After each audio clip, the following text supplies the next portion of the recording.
Bueno, empezamos la próxima charla. Su título es Simulando la mente del médico y de los datos en la historia clínica electrónica como un bien público. Está a cargo del doctor Franco Simini, que es del hermano pueblo uruguayo.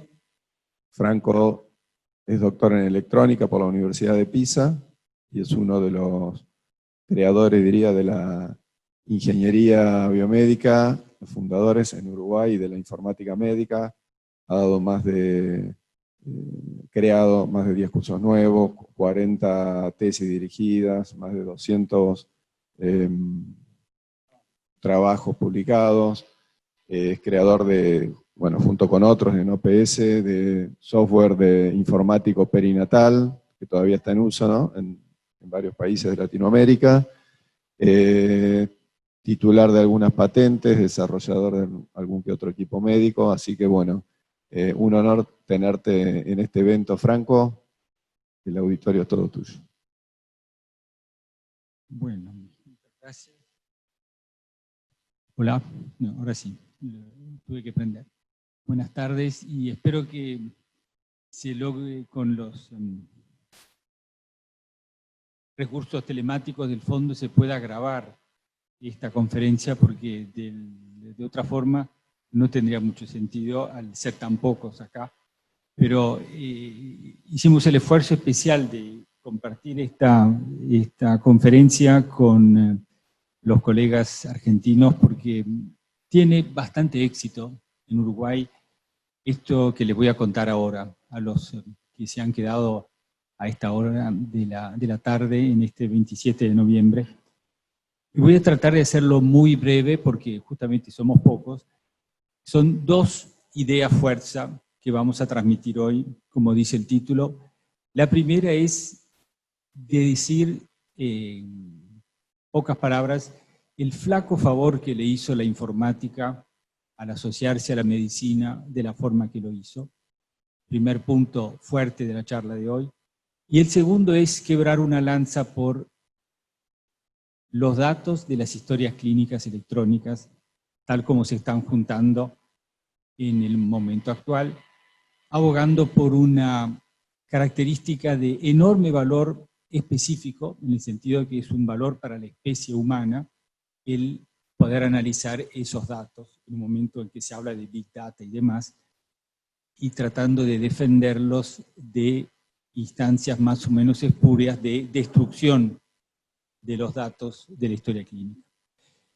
Siempre inicio con este diapositivo de Joaquín Torre García, que es un dibujo que hizo hace unos cuantos años, para tratar de transmitir al auditorio que la perspectiva desde la cual miramos las cosas tiene mucho que ver. Es importante tener nuestro propio punto de vista para poder avanzar en la ciencia. A ver si es este. Entonces este. Bueno, este es el nombre de la charla que ya les he mencionado. Vamos a arrancar con la definición de medicina.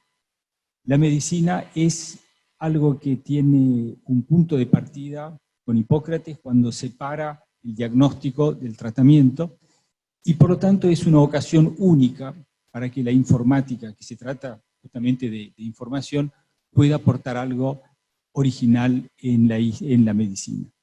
Inicio con una conocida descripción de las primeras consultas médicas en la isla de Kos, mediante la cual el paciente llega, se toma un día de aclimatación en la isla, se baña, se alimenta, llega con su familia y es instruido por el equipo médico de dormir en una piel de macho cabrío hasta la mañana siguiente y de prestar mucha atención a los sueños que va a tener durante esa noche, porque va a ser visitado por el dios Apolo, que le va a sugerir qué es lo que le pasa realmente como enfermedad, como problema. Y al día siguiente es visitado, es despertado por el equipo médico, que le pregunta, lo primero es, ¿qué es lo que soñaste? Y ahí el paciente, antes de describir su motivo de consulta, describe el sueño que tuvo. Y la psicología moderna muchas veces acompaña esta situación de que los sueños pueden algunas veces traer a luz el verdadero problema que tiene el paciente y a través de eso poder echar algo de luz sobre un posible diagnóstico.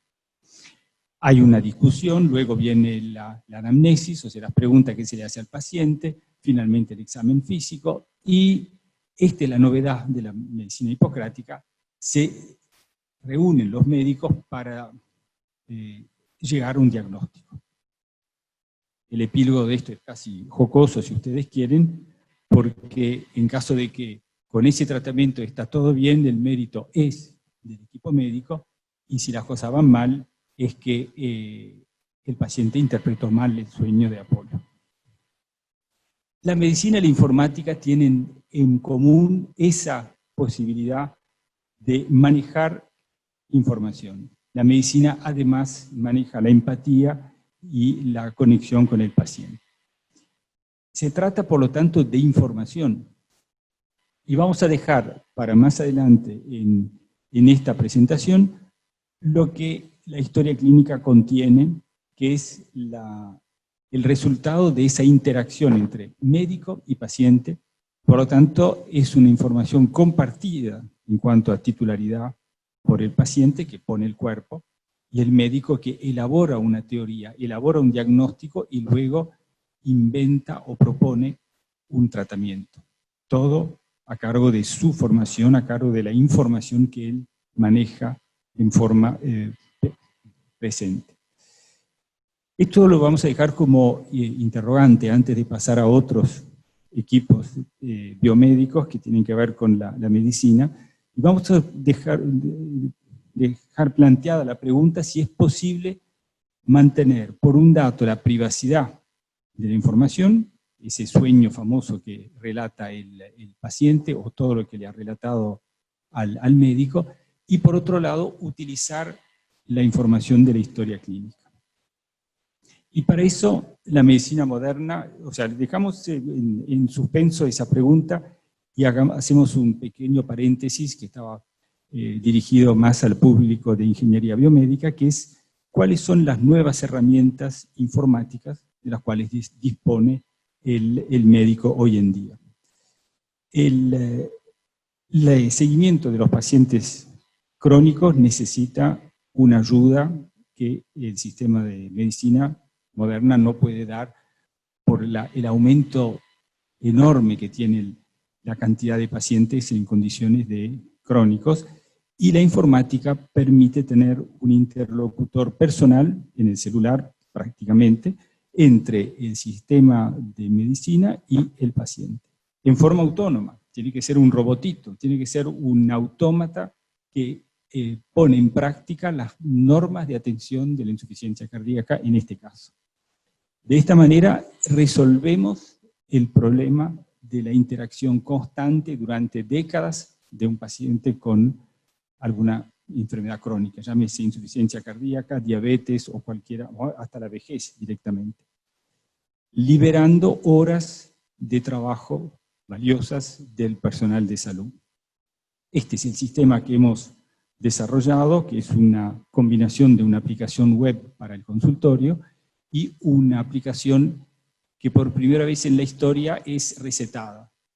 De la misma forma que el médico ha recetado hasta ahora compuestos químicos, más o menos definidos por él, con el avance de la industria que elige entre la oferta industrial, el médico hoy en día puede recetar una aplicación, y esa aplicación va a tener una acción día a día en la vida del paciente que pone en práctica una política, una norma de atención, una norma de seguimiento, que puede cada tanto hacerle una pregunta, recomendarle algo, recordarle tal otra cosa, y entablar ese diálogo constante que, llegado el caso, en la siguiente consulta en el consultorio, el médico va a tener en la pantalla una enorme variedad de datos bien analizados para que la consulta sea más pertinente, más rica en datos y por lo tanto más eficiente. Este es el diagrama de interconexión de CIMIC, que quiere decir Sistema Informático para el Manejo de la Insuficiencia Cardíaca. Lo mismo, y paso rápidamente, para el embarazo. El embarazo Ahora en Uruguay, el hijo, el nieto del antiguo sistema informático perinatal, que tenía su carné, que se usó mucho en la Argentina también, y que es una aplicación que interactúa con la embarazada. Le puede poner un sangrado, una depresión, una falta de apetito, un aumento de peso que existe, que no existe, y todo eso es atesorado por la aplicación, que tiene la capacidad de generar alertas. Las primeras alertas son hacia la embarazada, por supuesto, no te olvides de esto, hacia lo otro, pero si las papas queman realmente o hay poca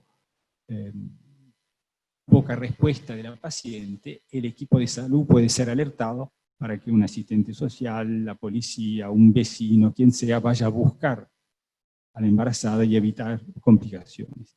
Todo esto para decir que este es otro ejemplo que paso rápidamente, es más físico. El paciente de Parkinson necesita mucha rehabilitación y se pueden hacer sistemas que son a la vez celulares, sensores, actuadores, micrófonos, parlantecitos, para que en la vida diaria, caminando por la calle o en la casa, el paciente de Parkinson reciba un acompañamiento similar al que hubiera recibido por parte de un fisioterapeuta, de un kinesiólogo durante las sesiones de rehabilitación. Y ahí también se puede multiplicar por 100, por 1000, la eficiencia de horas de trabajo dedicadas a un paciente por parte de un fisioterapeuta o un técnico que esté en eso.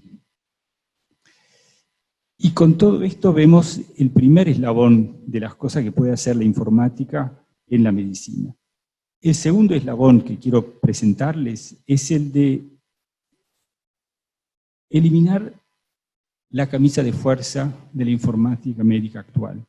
Eliminar la necesidad de tener un esquema de datos rígido y a priori, como tenemos en todos los programas de informática médica. Inclusive el sistema informático perinatal que usted nombró tenía una lista de variables que se tenían que ingresar. Color de los ojos, color de la piel, peso, estatura, fecha de última menstruación, etc., con un orden preestablecido que es una camisa de fuerza para el médico.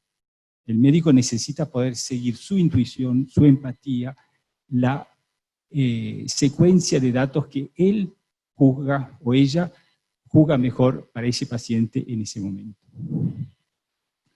Lo llamamos refuerzo mental, ortesis, si ustedes quieren. Una ortesis mental es este programa que razona, entre comillas, porque los software no razonan, en base a analogías y diferencias. ¿Y cómo funciona esto? Imaginen una hoja en blanco. El médico escribe, en lenguaje natural, las cosas que le va preguntando al paciente. Va tomando decisiones, va preguntando, va escribiendo cosas. El software detecta y atesora esa información en forma secuencial. Cuando vienen otros pacientes, ya se está estructurando el pensamiento del médico mediante árboles, mediante reglas de producción que va deduciendo de lo que ve y decide el médico en forma libre.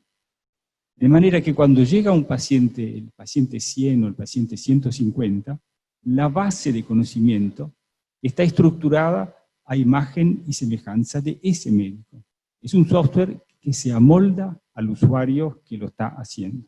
Cuando llega el paciente 101, ese asistente infalible que es el software, le va sugiriendo pedirle la hora, medir el pulso, decirle tal cosa, y el médico va a reconocer su propia forma de hacer, hasta que encuentra algo que en el diagnóstico diferencial le dice que está en el camino errado, y entonces va a agarrar para otro lado. Y enseguida el software entiende y va a seguir con todas las preguntas que tienen que ver con ese segundo tipo de pacientes. Y ahí va a distinguir una migraña de un empacho o lo que sea. Va a pasar de un lado al otro. Y las bases de datos, para las bases de datos que hoy en día conocemos como acopio estructurado de información, se deducen en forma inteligente, en bambalinas, detrás de ese diálogo de alto nivel que se entabla entre el médico y su propio software, y se transforma en un en un asistente infalible, justamente. Es una cosa de ese tipo. Lo llamamos, por lo tanto, un asistente que generará, sin duda, un nuevo paradigma de información en el siglo XXI, que va a seguir con estos elementos de mucha información, empoderamiento del paciente, sistemas que permean a los pacientes. Es el 5G. Hoy en día, si logramos, por un lado, tener software más inteligentes, por otro lado, logramos tener interacción muy intensa entre el cuerpo del paciente y la historia clínica electrónica, hoy en día es una extensión de los equipos biomédicos. Por eso no hay separación hoy en día entre ingeniería biomédica e informática médica. Y este evento lo está demostrando. Acá en distintos salones de estas mismas jornadas hay aplicaciones sumamente hardware, digamos, como acabamos de escuchar hace 5 minutos, del glaucoma y de un ingeniosísimo sistema de reducción de la presión intraocular, con sistemas muy clásicos de informática médica. Todo eso surgió de una línea que es la informática médica del Hospital Italiano, que felicitamos por su trabajo pionero en América Latina. Pero la ingeniería biomédica está muy presente acá también. No hay ya diferencia entre las dos cosas. Pronto va a haber que inventar un nuevo nombre que junte a las dos cosas. Y termino con una observación que se deduce del actual estado de cosas en cuanto a la informática médica, y es los datos que se están juntando de los sensores, de las observaciones de los médicos, de los partes operatorios, todo lo que está alrededor de la atención médica y que termina en formato digital en algún medio de persistencia. El intercambio de información entre el paciente y el médico es sin barreras, es total, es a calzón quitado, así tiene que ser. Fuera de ese encuentro médico-paciente, el secreto tiene que ser total. ¿Y cuál es el mejor secreto? El secreto mejor guardado, el único secreto bien guardado en nuestra cultura humana, es el secreto que no existe. Si no hay algo, esa es la forma de que sea bien secreto. Y por lo tanto, lo que estamos proponiendo en muy pocas palabras es que los datos clínicos y la información nominativa estén separados desde el nacimiento de esa información. Generándolos separados y dándole la llave para que se puedan juntar, como cuando nosotros vamos a retirar dinero al bancomat, al paciente, resolvemos el problema de la privacidad. Y resolvemos, por un lado, el otro gran problema, que es el del uso de las bases de datos. Las bases de datos tienen que estar disponibles para el control de calidad, para estudios epidemiológicos, para gestión de salud y para el aumento del conocimiento sobre la fisiología humana. No tenemos derecho, como por lo menos en Uruguay, una ley que mal parida y mal pensada desde el punto de vista de la medicina, la ley de protección de los datos personales permite, esto es un paréntesis mío ahora, permite que una persona pueda retirar de una base de datos lo que se refiere a su caso, como si fuera propiedad del paciente los datos de su historia clínica. Nos hacen creer que el paciente es propietario y único maestro de esa información. Y eso es falso, por dos razones. Primero, porque la información de la historia clínica electrónica es información intelectual de propiedad del médico. El paciente puso el cuerpo, por supuesto, se refiere a él, y él tiene todo el derecho del mundo a que no se sepa que tiene tal o cual problema. Es una cuestión de privacidad del aspecto nominativo de la historia clínica.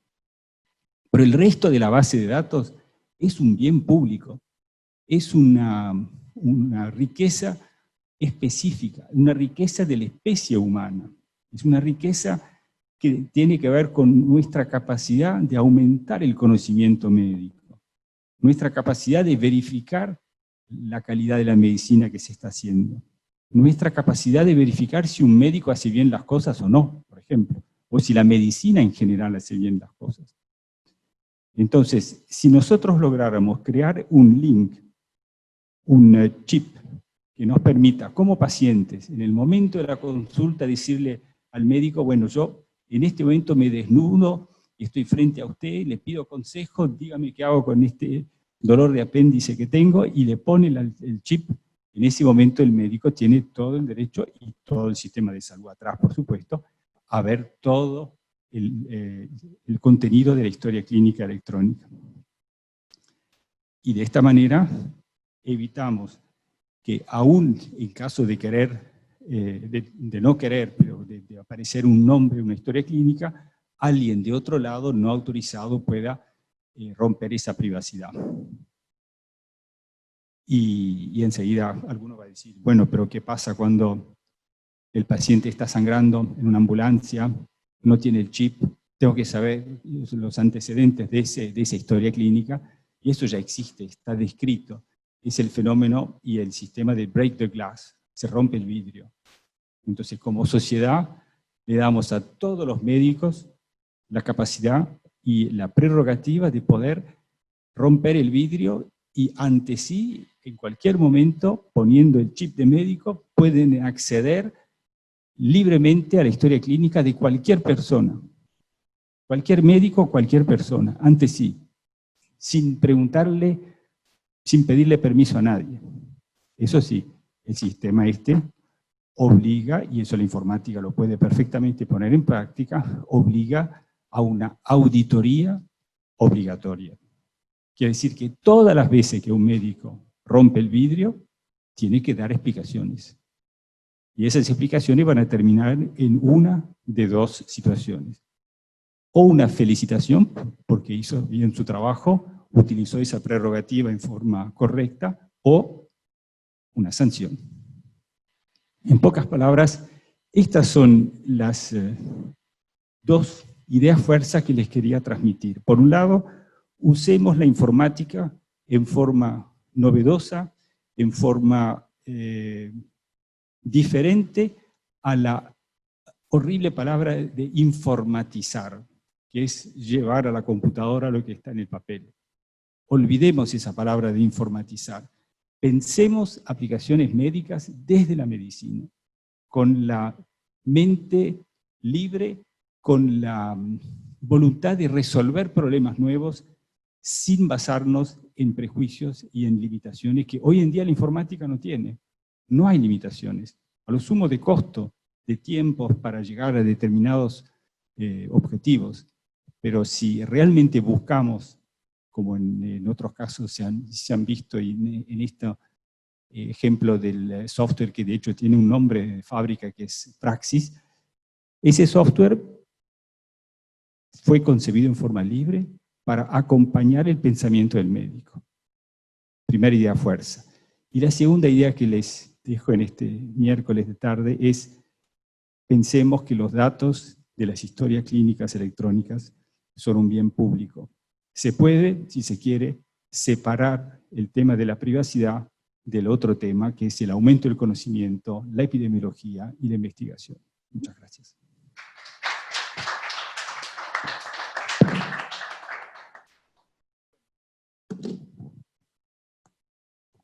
¿Hay alguna pregunta en la audiencia? Un segundito. Me da curiosidad, ¿qué recepción tuvo una charla así como la que acaba de dar usted en audiencias médicas? ¿Alguna vez tuvo alguna audiencia predominantemente médica? Claro, cualquiera de los únicos que se oponen de alguna forma a esta, sobre todo la segunda idea, son los administradores de salud. El médico clínico está encantado, hace así con la cabeza y está encantado. Entiende que por fin se le está reconociendo su parte del trabajo, que es la concepción y la postulación de una historia clínica, es una acción médica, no es el paciente. Gracias. Y cierro diciendo que, no sé por qué no está acá, pero lo voy a mostrar acá, esto también venía, en este congreso va a haber una mesa redonda específica sobre este tema. Inclusive los laboratorios, voy a nombrar solo uno porque ya puso el dinero, es el laboratorio Roche, está financiando enormemente este tipo de actividades para sincerarnos de que realmente si se puede o no utilizar los datos. Es un tema de gran relevancia, tendría que estar prácticamente en las tapas de los diarios en los próximos años porque está explotando. Nuestras leyes de protección de la privacidad hacen agua cuando llega la historia clínica electrónica. Franco, una consulta extra. Esto que decís, básicamente el escollo es legal, es decir, el refuerzo que ha habido en cuanto a lo que es propiedad privada, digamos, de la información, o sea, originado en los últimos años por Europa y que se está diseminando en todo el mundo, le da la total propiedad del dato al paciente. O sea, el médico no es legalmente, digamos, pero se busca la solución a través del consentimiento informado. Esto que decide que se puede, a pedido del paciente, borrarse del registro de sus datos, bueno, es tal vez lo más peligroso. O sea, te quería preguntar eso, ¿cómo ves el tema de consentimiento informado en relación a hacer una solución a esto? Una acotación inicial es que el derecho codifica un acuerdo social preexistente. Somos una sociedad que tenemos ciertos valores, esos valores se codifican en leyes que luego se aplican. En una pareja aparece el abogado y el aspecto legal cuando las cosas no funcionan. Y lo mismo está pasando en medicina. El tema del consentimiento informado innecesario es un lastre que tiene la medicina actualmente. Y no soluciona el tema, porque el consentimiento informado obviamente es voluntario. Y si uno o lo hace en forma formal, obligatoria para todos, y por lo tanto no tiene sentido, o le dejamos la libertad a alguno de no firmar el consentimiento informado mediante el cual él cede el derecho a usar su información para estudios epidemiológicos. Y si aquel que decide no estar en la casuística es justamente el que permite descubrir la asociación entre glaucoma y el color de los ojos o lo que fuera, la ciencia no puede avanzar, para resumirlo en pocas palabras.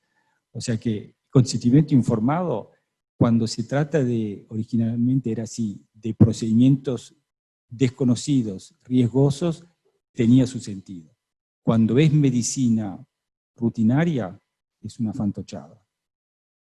Muchísimas gracias.